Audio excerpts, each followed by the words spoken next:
Thank you for keeping SM City Lucena clean.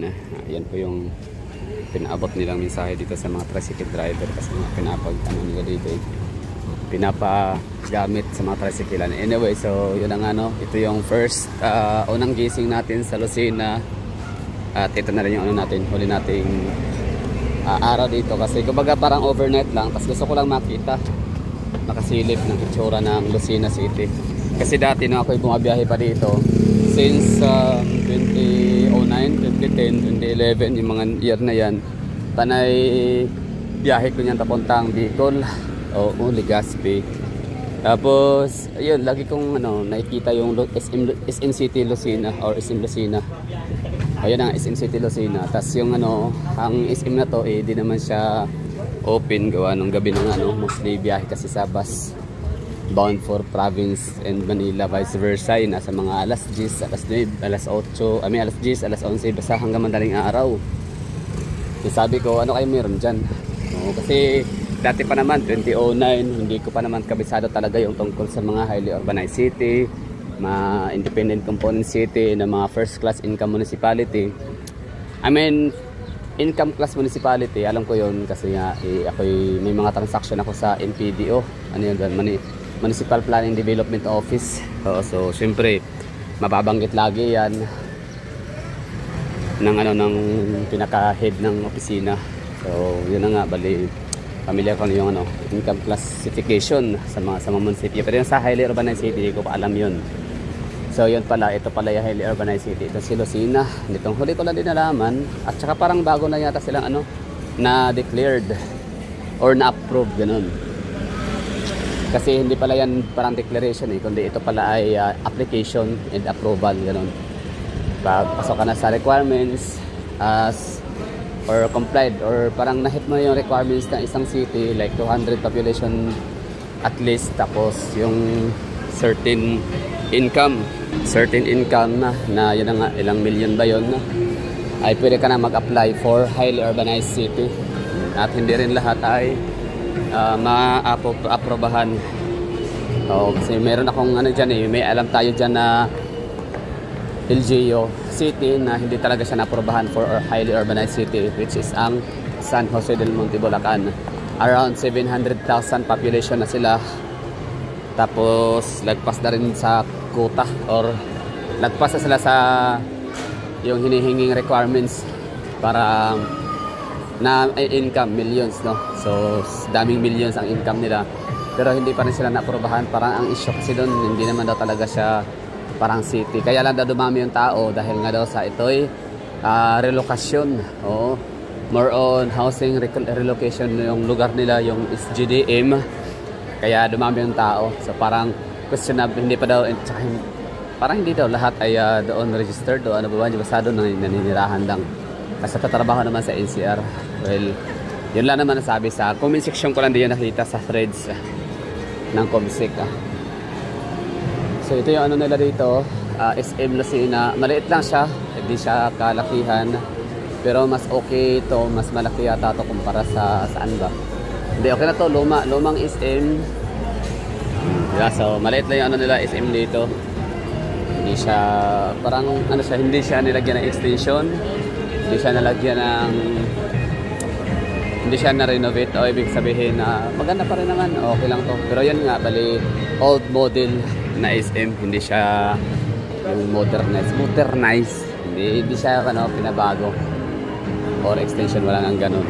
Kumbaga, kung ano tong SM dati hanggang ngayon as is lang sila, no.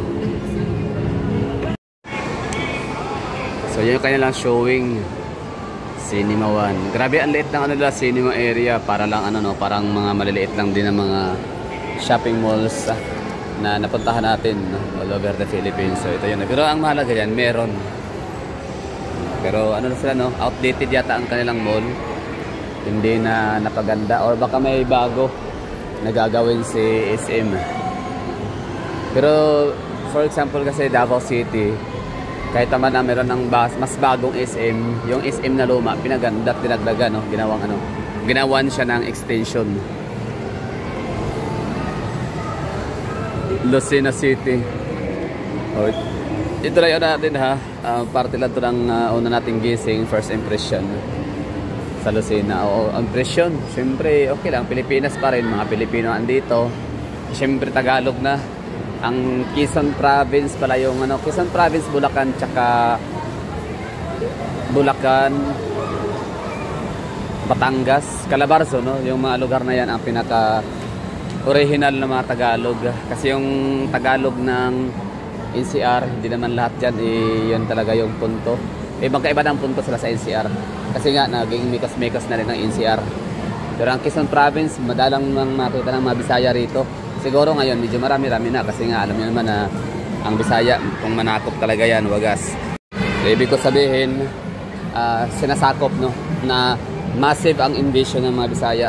Hindi lang Pilipinas yung sinasakop ng buong mundo, buong kalawakan, no?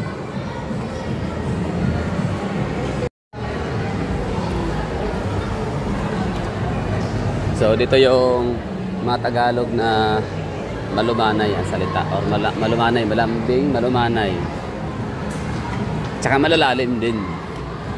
Pero sa city gaya nito, Lucena, hindi naman siguro ganun ka malalalim ang mga salita nila dito. Example, salitang Ulaga, dito yun Quezon. So di ko talaga namalayan dati. I mean, di ko alam dati na highly urbanized city. Nitong huli lang nung nakita ko yung mga sinearch ko yung bilang, no, total or yung dami ng highly urbanized city sa Pilipinas at kasama ang Lucena City. So, pero dati, knowing nga na mayroong SM sa isang lugar, medyo nakakaangat-angat yun sa buhay na lugar kumpara sa ibang mga city. So, Metro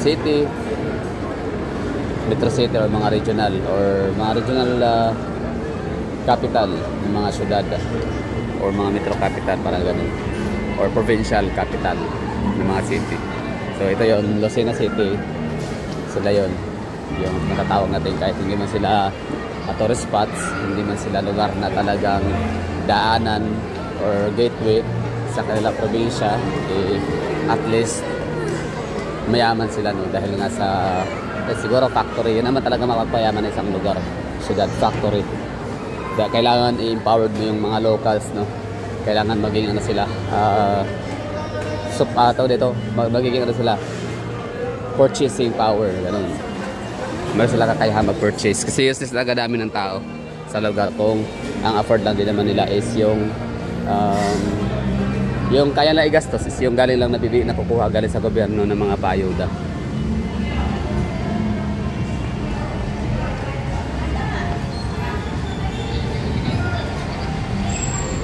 Ito yun, Lucena City. Ito yung Old Manila. Ay, di ko alam, ito ba yun, itong kabila, Old Manila. Tingnan natin sa mapa. Tama. Ito yung Old Manila. So ito yung Old Manila na kalye doon, no? Yun. May dumadaan ng mga jeep.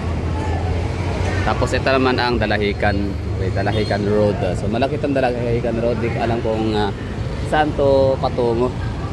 Baka meron tong leading to sa ibang mga cities or mga municipalities sa Lucena. I mean sa Quezon Province. Kaya malaki din ang kali na to dito. Para na rin siyang national road or main road, ganun, or national highway. Sa wala tayo itinerary listings dito, wala tayong mga list of destinations. So ang na lang dito, pupuntahan ko talaga lagi, which is yun naman talaga, di ba? Every time na tayo napupunta sa mga bagong lugar, City Hall, shopping malls, plaza, People's Plaza or People's Park. So ngayon, City Hall, wala daw plaza daw doon, pero may mga kainan naman daw. Pero tingnan natin kung ano meron sa City Hall malapit, makikita natin. Tingnan natin ang Lucena City Hall. Tingnan natin kung ano meron, surrounded or surroundings ni ito yung bago, New Lucena. Nakalagay Lucena City Government Complex, New Lucena City Hall. So ibig sabihin, asan pala ang luma? Kuya, asan yung lumang City Hall? Lumang City Hall po sa bayan. Bayan? Opo. Sa Mercato ba kayo? Mercato? Malayo pa ba yung bayan na yan, Old City Hall, sa bagong City Hall ngayon? Opo, malayo po. Yung Capitolio, malapit lang ba sa Old City Hall? Malayo. Sa Capitolio, Capitol. Oo, malapit na po. Malapit Capitol na. tsaka yung Old. Bayan rin po yun, nasa bayan rin po. Bayan, so doon makikita yung Capitolio tsaka yung Oo. yung Old City Hall. Okay. Oo. So yung Capitol naman is malayo. Malayo Saan po. kami sasakay papuntang City Hall? Gusto niyo po, tricycle. Tatricycle kasi yung pag nag-jeep kayo, tatricycle pa rin yung kayo pumunta City Hall. Okay. Para sila lang pamasahe, no? 15, 20, ganun. Alin po? Magkano na pamasahe doon? Tricycle po. Oo. 100 po isang biyahe namin, diretso na kay City Hall. Wala po kayong kasabay, special lang po kayo. Okay. Sige, sige. Special. Sana all special. Salamat, kuya. Oo. So ngayon, dahil special ang City Hall na luma, na bago. Hindi ko sabihin, malayo pala, no? So 100 pesos yung pamasahe. Try natin mag-taxi. So di ko alam talaga ano meron sa City Hall na bago, pero bago kasi yun. So siyempre City Hall, markings yan. Hindi ko naman hinahangaan yung si Mark Alcala. Ano yun TikTok boy yun Magaling kumaldag yun sa TikTok. Magaling sumayaw, tapos jowa siya ng kung sino-sino mga artista. Oo, nitong huli si daw Catherine Bernardo yung pinakalitis na link sa kanya. Tapos yung si Mika Salamanga daw sabi. Although di ko naman masyadong siguro nakita ko na yung mukha ni Mika Salamanga kasi artista nga, pero di ko alam na siya pala yun. So yun, naging jowa niya daw yun. Si Mark Alcala is batang mayor yan ng Lucena. Yung mga taxi nila dito, siguro, di ko alam ako, pero mukhang marami naman siguro. Di naman siguro ito bababa sa 100 to 200 piraso. Yan may mga nakaparada dito, mga nakapilang taxi. Di ko alam kung franchise ba to sa Lucena ba talaga siya or galing to ng Metro Manila. Baka pwede pwedeng Metro Manila galing yan. Tapos nag-aabang lang sila ng pasahero, backload kung tawagin, pabalik ng Manila. So tingnan natin kung talagang Metro City ba sila or Lucena City na taxi franchise. So time check tayo, it's alas 12 na ng tanghali, 12:39. So mga tao dito, for example, may mga transient, staycation, accommodation, mga hotel, inns, mga lodging houses. Parang transactional to. Okay. So yun parang transaction ang dito, mga taxi. Pero tingnan natin baka siya, metro taxi lang talaga siya or city. So yun mga tao dito, mga taga-government, may mga trabaho dito na assign at kung ano pa mga kukunin ng mga requirements. Kaya nag-check in sila.